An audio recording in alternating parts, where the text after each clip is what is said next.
നമസ്കാരം. ട്രംപ് യുവത്വത്തിന്റെ മുന്നിൽ തോറ്റ ദിവസം അതായിരുന്നു ഇന്നലെ.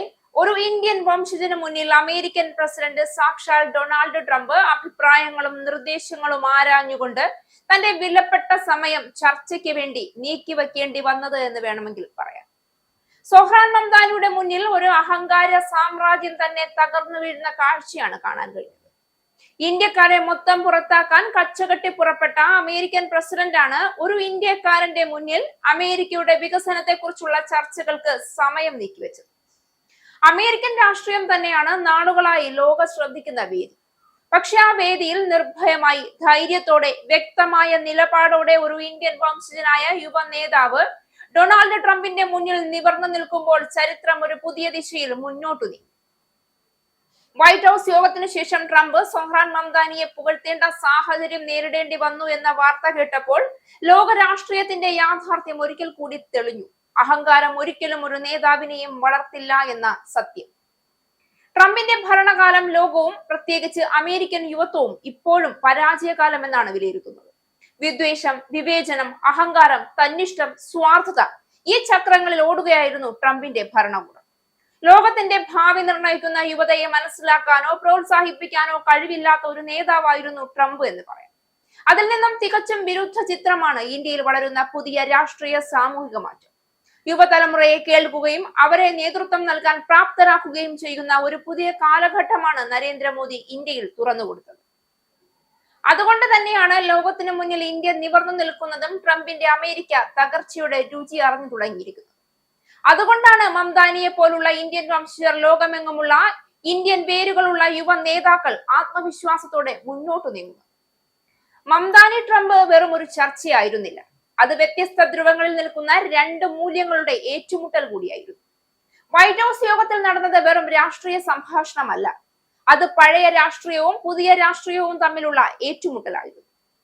ട്രംപ് അധികാരം, ഭീഷണി, സമ്മർദ്ദം എന്നിവ ഉപയോഗിച്ച് ഭരണം നടത്തുമ്പോൾ മംദാനി ജനശബ്ദം, സാമൂഹിക ഉത്തരവാദിത്വം, മനുഷ്യ മൂല്യങ്ങൾ എന്നിവയ്ക്കാണ് മുൻതൂക്കം നൽകിയത്.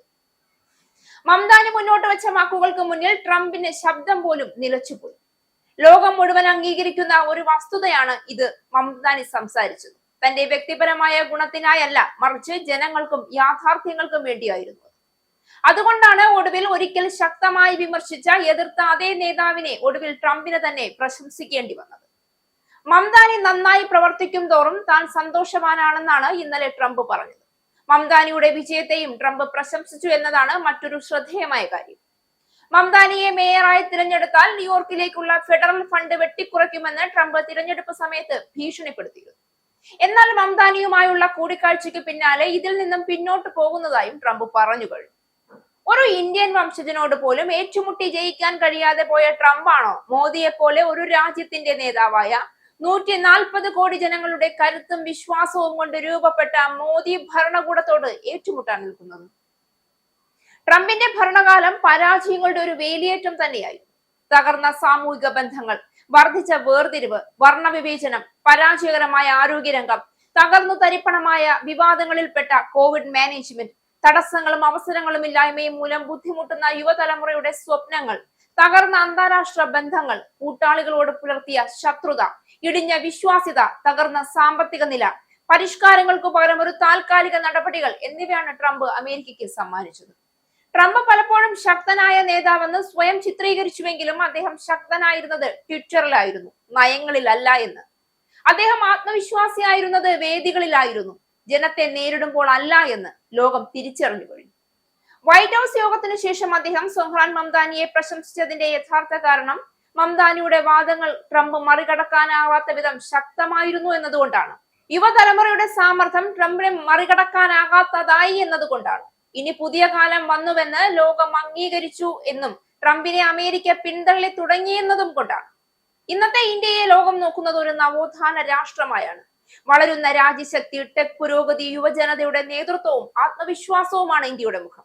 ട്രംപിന്റെ പരാജയം ഒരു വ്യക്തിയുടെ മാത്രമല്ല, ഒരു ലോക പോലീസ് കളിച്ച രാഷ്ട്രീയ നേതാവിന്റെ ദാർഢ്യത്തിന്റെ പരാജയം കൂടിയാണ്. ജനത്തെ കേൾക്കാത്ത, യുവത്വത്തെ ഗൗനിക്കാത്ത, ശാസനയും ഭീഷണിയും മാത്രമായി നിലനിന്ന രാഷ്ട്രീയമാണ് തോറ്റത്.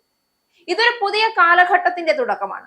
ഇന്ത്യൻ വേരുകളുള്ള ഒരു യുവ നേതാവാണ് ലോകത്തെ നിയന്ത്രിക്കാൻ ശ്രമിച്ച അമേരിക്കയോട് ട്രംപിന്റെ കാഴ്ചപ്പാടുകൾ പുതുക്കി എഴുതി തുടങ്ങുന്നതെന്നത് അഭിമാനത്തോടെ